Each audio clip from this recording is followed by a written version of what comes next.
तो चलिए आज समझने की कोशिश करते हैं कि जीरो फैक्टोरियल की जो वैल्यू है हम 1 क्यों कंसीडर करते हैं। सबसे फर्स्ट मेथड की अगर हम बात करते हैं तो वो आपके पास है, देखो सिंपल सी बात है, कुछ फैक्टोरियल की वैल्यूज की लिख लेते हैं। जैसे 1 फैक्टोरियल की वैल्यू 1 होती है, 2 फैक्टोरियल 2 मल्टीप्लाई 1 जो कि 2 हो जाएगा, देन 3 फैक्टोरियल की वैल्यू 3 मल्टीप्लाई 2 मल्टीप्लाई 1 तो आपके पास 6 हो जाएगा। सिमिलरली 4 फैक्टोरियल आपके पास हो जाएगा 24, 5 फैक्टोरियल हो जाएगा आपके पास 120, 6 से मल्टीप्लाई कर दो 6 फैक्टोरियल की वैल्यू जाएगा आपके पास 720। समझ आ रही बात मेरी बात?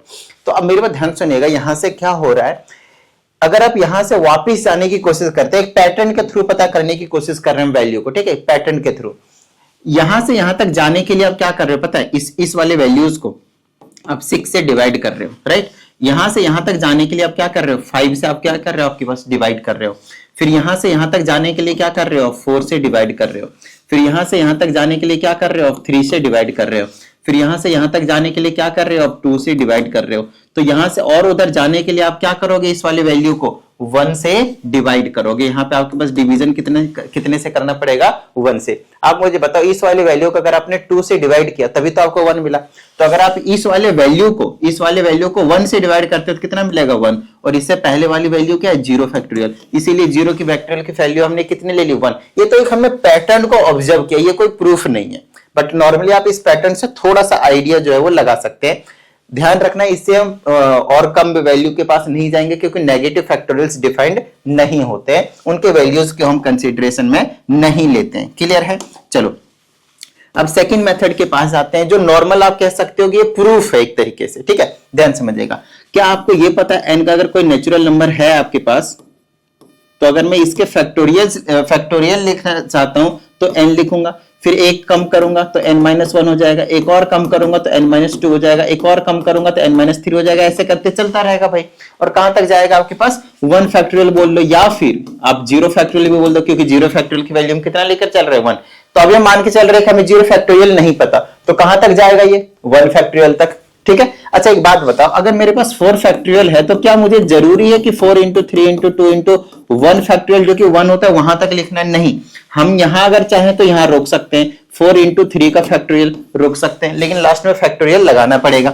अगर आप 5 फैक्टोरियल लिखते हैं तो 5 इंटू 4 इंटू 3 इंटू 2 पे रोकना चाहें तो रोक लो, अगर आप 4 पे रोकना चाहें तो रोक ले, नो प्रॉब्लम, राइट। तो उसी तरीके से हम इस वाले पैटर्न को भी जहां पे रोकना चाहेंगे वहीं पे रोक लेंगे भाई, इसमें तो कोई डाउट वाली बात नहीं है। तो मैं चाहता हूं कि इसको यहां पे आप रोक लें, इतने को गायब कर दे।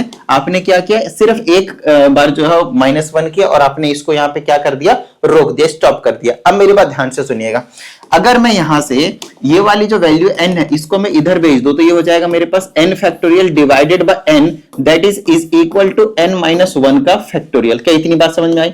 अब हम चाहते हैं, ध्यान सुनिएगा, हम चाहते हैं कि किसी तरीके से हमें 0 फैक्टोरियल मिल जाए, जो कि यहाँ फैक्टोरियल देख रहे हैं, यहाँ पे मैं क्या चाहता हूं, 0 बना देना चाहता हूं। तो आप क्या करोगे, पुट कर दो n की वैल्यू कितनी, 1। जैसे मैंने n की जगह पे 1 पुट किया, 1-1 कितना हो गया, 0 फैक्टोरियल। तो हमें 0 फैक्टोरियल की वैल्यू मिल जाएगी। अगली चीज, यहाँ पे n का फैक्टोरियल है जो कि 1 लिया, तो 1 factorial divided bye 1 which is nothing but 1। और ये आप कह सकते हो कि प्रूफ है कि भाई 0 फैक्टोरियल की वैल्यू कितनी आ गई, 1 आ गई। ये आपके पास सेकंड मेथड था। आइए थर्ड मेथड की ओर चले जाते हैं। अगर आप थर्ड मेथड की बात करते हो तो इसको थोड़ा हम लॉजिकली समझने की कोशिश करेंगे, जैसे फर्स्ट मेथड था ना उसी तरीके से थोड़ा समझने की कोशिश करेंगे।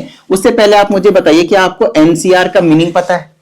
एनसीआर का मीनिंग है कि आर आइटम आप क्या कर रहे हो, सेलेक्ट कर रहे हो, किसमें से, आउट ऑफ एन आइटम। और इस चीज को हम एक्सपेंड करके लिखते हैं तो ये होता है N factorial divided by R factorial, then N minus R का फैक्टोरियल। क्या इतनी बात समझ में आई? Very simple. आओ नेक्स्ट क्वेश्चन की बात करते हैं, ध्यान से समझिएगा, ठीक है। अब इसी चीज को अगर मैं ऐसा कर सकता हूं जहां पे n की वैल्यू इधर ग्रेटर देन और इक्वल टू r होती है, n की वैल्यू हमेशा r से क्या होती है, ग्रेटर होते हैं या फिर इक्वल भी हो सकता है, ठीक है। जैसे कि मैंने बोला 9C3, इसका मीनिंग है कि आप 3 ऑब्जेक्ट्स को, 3 आइटम को सेलेक्ट कर रहे हो, कितने में से, आउट ऑफ 9 ऑब्जेक्ट्स, ठीक है। तो कितने तरीके हो सकते हैं, इसको एक्सपेंड करूंगा मुझे मिल जाएगा। लेकिन अगर मैं आपसे बोलता हूं मेरे पास भाई 4 आइटम्स हैं, 4 आइटम में से मैं 4 को ही सिलेक्ट करना चाहता हूं, मेरे पास 4 चीजें कुछ भी हैं, 4 चीजें हैं, 4 उंगलियां मान लो, ये मेरे 4 फिंगर्स हैं, चारों फिंगर्स को मैं सेलेक्ट करना चाहता हूं, चारों को सेलेक्ट करना चाहता हूं, तो आप क्या बोलोगे, भाई there is only one way, चारों को सेलेक्ट कर लिया। लेकिन अगर मैं 2 को सेलेक्ट करना चाहता, ध्यान से देखो 4C2 होता तो उस केस में क्या करते हो आप, इन दो को सेलेक्ट कर सकते थे, इन दो को, फिर इन दो को सेलेक्ट कर सकते हैं, इन दो को सेलेक्ट, मतलब बहुत सारे और डिफरेंट पॉसिबिलिटीज बनते हैं दो के केस में। लेकिन जब चारों सेलेक्ट करने के लिए बोलता है, इसमें ऑर्डर मैटर नहीं करता कि इधर से चार इधर से चार, नो मैटर, चार है, चारों एक बार में सेलेक्ट कर लिया तो ओनली वन वे आएगा, वन वे, मतलब इसका आंसर क्या आना चाहिए आपके पास, वन आना चाहिए। ठीक है, अब मेरे बात ध्यान से सुनिएगा, अगर मेरे पास ये 4 फैक्टोरियल है तो इसको मैं एक्सपेंड करूंगा इस वाले फॉर्मूले के अकॉर्डिंग, तो क्या होगा 4 फैक्टोरियल, r फैक्टोरियल मतलब यही वाला आ जाएगा आपके पास 4 फैक्टोरियल, और n माइनस आर मतलब 4 माइनस 4, तो हो जाएगा आपके पास 0 फैक्टोरियल। हमें पता है इससे ये कैंसल आउट हो जाएगा और मेरे पास बचा क्या, आपके पास 0 फैक्टोरियल बचा। अब मुझे एक बात बताइए, ये चीज तो कंफर्म है, डिफाइन द रियल वैल्यूज के लिए भाई 4 में से 4 को सेलेक्ट करने के लिए एक तरीका है, मतलब इस पूरे की वैल्यू क्या होनी चाहिए, 1 होनी चाहिए। और ये वैल्यू 1 कैसे आएगी, ऊपर 1 बचा, नीचे में 0 फैक्टोरियल। ये 1 वैल्यू तभी पॉसिबल होगा जब इस वाले की वैल्यू कितनी हो जाए, 1 हो जाए। मतलब हर तरीके से हमने ट्राई किया तो 0 फैक्टोरियल की वैल्यू कितनी निकल कर आ रही है, हमारे पास 1 निकल कर आ रही है। बस इस वीडियो में इतना ही, बाकी इसी तरह के वीडियो और लेकर आता रहूंगा मैं। बाकी आप लोग प्रैक्टिस करते रहिए, मिलते हैं अगले सेशन में। जय हिंद।